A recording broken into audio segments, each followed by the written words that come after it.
जी हाँ, rail ticket को लेकर दरअसल चौंकाने वाला खुलासा हुआ है। आपको बताएं, आरपीएफ ने रेलवे में ई टिकटों की गैर कानूनी बिक्री से जुड़े ऐसे इंटरनेशनल नेटवर्क का भंडाफोड़ कर दिया है जिसके तार दुबई, पाकिस्तान, बांग्लादेश, सिंगापुर और युगोस्लाविया में हवाला और मनी लॉन्ड्रिंग और टेरर फंडिंग से जुड़े हैं।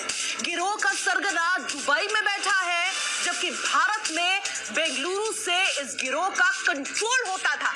जांच एजेंसियों ने ई टिकट बुकिंग सॉफ्टवेयर बेचने वाले गुलाम मुस्तफा सहित 27 लोगों को गिरफ्तार कर लिया है। मामले की गंभीरता को देखते हुए अब आईबी और एनआईए ने भी इसकी तफ्तीश शुरू कर दी है। चौंकाने वाला खुलासा, इस वक्त की सबसे बड़ी खबर आपको बता रहे हैं।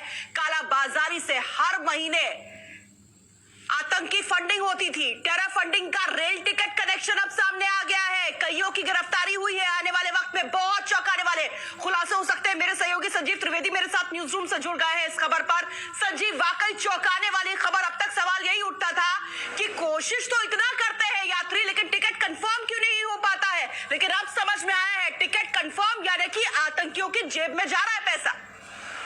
जी हाँ, देखिए, हमारा आपका टिकट कंफर्म कैसे हो सकता है, क्योंकि आतंकियों ने वो सारे कोड तोड़ रखे थे। हमें तो ओटीपी का इंतजार करना पड़ता है, हमें तो वो कैप्चा लिखने में 4-5 बार लिखना पड़ता है और इस तरह से 5 से 6 मिनट लग जाते हैं एक सामान्य आदमी को एक टिकट बुक करने में। लेकिन यहाँ आपको बताते चले 1.5 मिनट में 3 टिकट बुक कर देते थे ये। लेकिन सवाल यहाँ केवल कविता टिकट बुक करने का नहीं है, वो तो हमारे टिकट पर वो कब्जा जमाते थे और ज्यादा पैसों में बेचते थे। ये तो एक पक्ष है।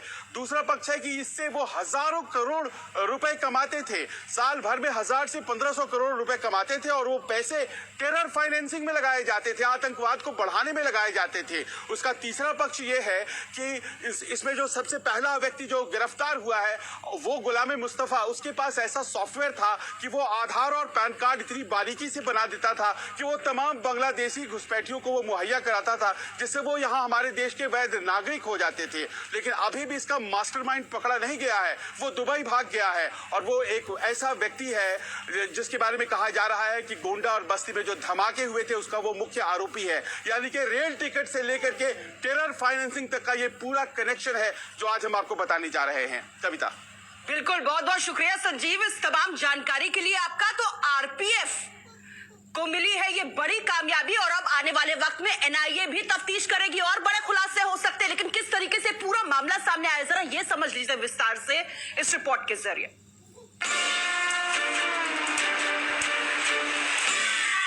खुल गया राज, हो गया पर्दाफाश।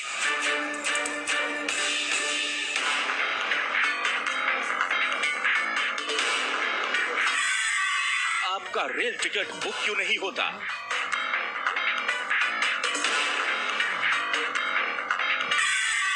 क्या है आपकी रेल टिकट का आतंकी कनेक्शन?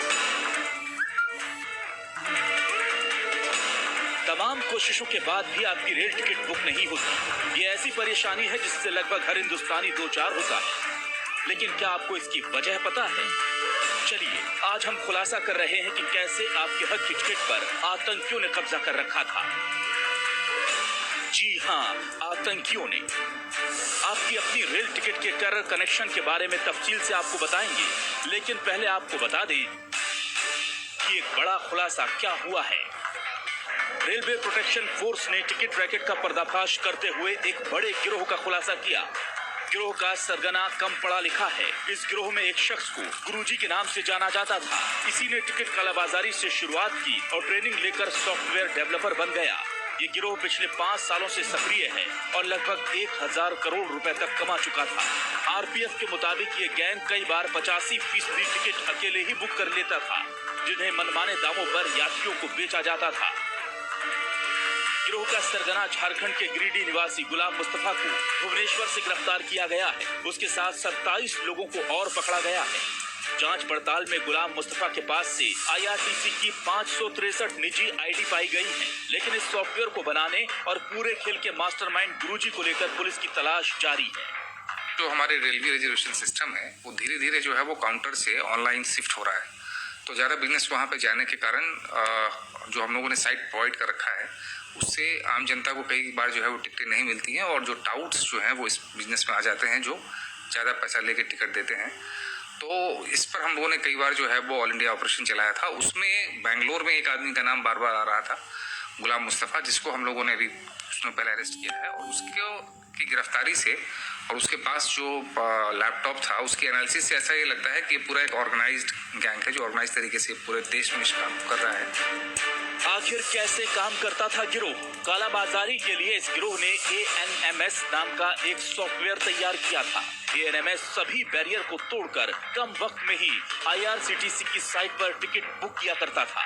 एक आम यात्री को एक टिकट बुक करने में करीब 3 मिनट का वक्त लगता है, लेकिन इस गिरोह ने इस सॉफ्टवेयर के जरिए 1 मिनट में 3 टिकट बुक करने की व्यवस्था कर ली थी। इस सॉफ्टवेयर के जरिए कैप्चा और OTP दर्ज करने की इन्हें जरूरत ही नहीं पड़ती थी। इस गिरोह में 20,000 एजेंटों वाले 300 पैनल देश भर में सक्रिय हैं, यानी कि ये गिरोह पूरे देश के हर स्टेशन से पैसा कमा रहा था। हर महीने करीब 10 से 15 करोड़ रुपए कमाता था ये गैंग। ये हमने जो ओपन किया है ये इंडियन रेलवेज का जो फेमस साइट है जिससे हम टिकट बुक करते हैं। जो ट्रेन का ट्रैवल करना है तो यहाँ ही से बुकिंग होता है। तो इसमें मेन 2 तरह के लॉगिन होते हैं, जो एक मेन कस्टमर के लिए डायरेक्ट लॉगिन होता है और दूसरा होता है एजेंट लॉगिन। तो इसमें नॉर्मली हम लोग जब भी टिकट बुक करते हैं तो आप देख सकते हैं कि इसमें हमें login name and password enter करना पड़ता है और इसके बाद में एक यहाँ पर जो कैप्चा आता है जो सिक्योरिटी के लिए है, प्रूव करने के लिए कि आप कोई रोबोटिक नहीं हो या ऑटोमेटेड सिस्टम नहीं हो। तो ये जो कैप्चा यहाँ पर आया है ये यहाँ पर एंटर करने के बाद ही हम लोग साइन इन कर सकते हैं और जो मेन बुकिंग पोर्टल है उस पर जा सकते हैं। लेकिन जो हैकर्स है इन्होंने ये सारा सिस्टम जो है इसे बाईपास किया है। रेलवे प्रोटेक्शन फोर्स ने ई-टिकटिंग के एक ऐसे रैकेट का खुलासा किया है जिसके तार दुबई, पाकिस्तान और बांग्लादेश से जुड़े हैं। गिरफ्तार शख्स गुलाम मुस्तफा भुवनेश्वर से पकड़ा गया है, जिसके पास से IRCTC के 563 ID मिले हैं। यही नहीं, इसके पास से 2400 से ज्यादा बैंक अकाउंट के खाते मिले। यानी साफ है कि ये बहुत बड़ा एक रैकेट था जिसको काफी लंबे समय से ऑपरेट किया जा रहा था। अब इसकी गिरफ्तारी हुई है, जिससे ये भी साफ हुआ है कि कहीं ना कहीं इसका लिंक टेरर लिंक से जोड़ा जा रहा है और उसके बारे में भी इससे पूछताछ की जा रही है। हर महीने 15 करोड़ कमाने वाला ये गैंग इस पैसे को हिंदुस्तान के खिलाफ खड़े आतंकी संगठनों को मदद करने में इस्तेमाल करता था। कैश कमाने के बाद ये लोग इस रकम से टेरर फाइनेंसिंग किया करते थे। पूछताछ में पता चला है कि इस पूरे रैकेट के तार आतंकी फंडिंग और मनी लॉन्ड्रिंग से जुड़े हुए हैं। सूत्रों की माने तो ई-टिकट रैकेट में सबसे बड़ा नाम गुरुजी का है। सूत्रों की माने तो गुरुजी वो शातिर अपराधी है जो न सिर्फ IRCTC के वेबसाइट में सेंध लगाता है, बल्कि जब भी रेलवे आरक्षण की व्यवस्था को मजबूत करने के लिए, अपग्रेड करने के लिए रेलवे कोई कदम उठाता है तो यही गुरुजी उसे क्रैक करने के लिए न सिर्फ नए नए हथकंडे इस्तेमाल करता है, बल्कि एक तरह से सोशल प्रेशर भी बनाता है।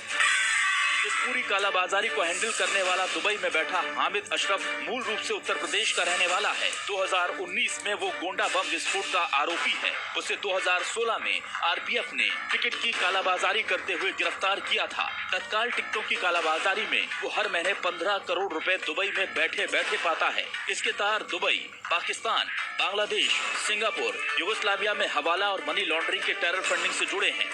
भारत में बेंगलुरु से इस गिरोह का कंट्रोल होता था। IRCTC की साइट को कंट्रोल कर उसके जरिए पैसे कमाने वाला मुखिया गुरुजी अब पुलिस की रडार पर है। जांच एजेंसियों की नजर एक सॉफ्टवेयर कंपनी पर भी है। इस कंपनी में इस काली कमाई का पैसा इन्वेस्ट किया गया है। ऐसी ही हरकतों के चलते इस कंपनी पर सिंगापुर में भी कार्रवाई हो चुकी है। इसका जो मास्टरमाइंड है, इसने पहली बार सॉफ्टवेयर डेवलप किया था, वो एक मोहम्मद अशरफ करके है जो एक ब्लास्ट के केस में भी वांटेड है। CBI ने भी उसको 2016 में पकड़ा था और मोस्ट प्रोबेबली अभी वो दुबई में रह रहा है। उसके नीचे जो है वो 18-20 जो है वो लीड डेवलपर, जिसको कहते हैं सुपर एडमिनिस्ट्रेटर, जिसमें मुस्तफ़ा एक है और उसके और भी लोग हैं, वो उन सॉफ्टवेयर को जो है वो नीचे जो है पैनलिस्ट वगैरह को बांटते हैं और वहाँ वो जो है वो एक पूरा एक नेटवर्क उनका पूरे कंट्री में 20,000 एजेंट्स का है, जिसके थ्रू ये पूरा सॉफ्टवेयर देके और उसको जो है वो अपने इंक्लूड करते हैं सिस्टम में, और सिस्टम में इंक्लूड करके जो है वो जल्दी फास्ट जो है वो टिकट बना लेते हैं ताकि कॉमन लोगों को नहीं मिले, और फिर उन टिकटों को बेच के जो है ज़्यादा पैसा लेते हैं। इस गिरोह के आतंकी कनेक्शन के खुलासे के बाद राष्ट्रीय जांच एजेंसी एनआईए, केंद्रीय जांच ब्यूरो सीबीआई, आईबी, प्रवर्तन निदेशालय और कर्नाटक पुलिस की एसआईटी भी अब इस जांच में जुड़ गए हैं। गुलाम मुस्तफा से पूछताछ में इस पूरे नेटवर्क का खुलासा हुआ है। गिरोह के पास फर्जी आधार कार्ड, फर्जी पैन कार्ड बनाने की तकनीक भी है और बांग्लादेश से लोगों को अवैध रूप से लाने और यहाँ बसाने का काम भी यही गिरोह कर रहा था। जाहिर है इस बड़े खुलासे के बाद हर कोई हैरान है। आम यात्री इस कार्रवाई से खुश है। वहीं इस मामले के टेरर लिंक को लेकर सख्त कदम उठाने की मांग सरकार से हो रही है। आम जनता को बहुत परेशानी होती है सर। मैं तो गवर्नमेंट से यही बोलूँगा कि सर आप करप्शन की जब बात करते हो तो रेलवे के भी डिपार्टमेंट में बहुत सारे ऐसे करप्शन है जिस पे आप हर बिंदु पे ध्यान दो। ऑनलाइन वाला सिस्टम बन गया, ये तो हमारे लिए अच्छी बात है, बट जो इसके लिए दलाल हैं वो भी ऑनलाइन टिकट्स खरीद के रख लेते हैं कंफर्म टिकट। उसके बाद जब लाइन पे लगते हैं लोग तो उसको वो टिकट्स बेच देते हैं। मेरे हिसाब से तो यही होता है। उस पर पूरा गवर्नमेंट का फॉल्ट है ना, उनको रखने चाहिए। पुलिस वाले हैं यहाँ पे इतने, वो चेकिंग करें, सब कुछ चेक करें तो ये चीज़ें रोक सकते हैं। तो एजेंट्स होते हैं ना, इनको तो हटा देना चाहिए। और ये जो एजेंट्स और जो रेलवे एम्प्लॉइज होते हैं इनका अपने आपस टाइप होता है जो ये लोग अपना हैकिंग करके बुकिंग कराते हैं। 11:05 या 2 मिनट में जितनी सीटें खुलती है सारे अवेलेबल दलालों के बाद चले जाते हैं। हमारे पास रुकता ही नहीं कुछ भी। ये पूरा मामला न सिर्फ करोड़ों हिंदुस्तानियों के पैसे और यात्रा से सीधा जुड़ा है, बल्कि अब देश की सुरक्षा से भी लिंक हो चुका है। यानी बात सिर्फ आपके कंफर्म टिकट की नहीं, आपकी जान की सुरक्षा के कंफर्म होने की भी है। अमित कुमार, दिल्ली, न्यूज़ 24।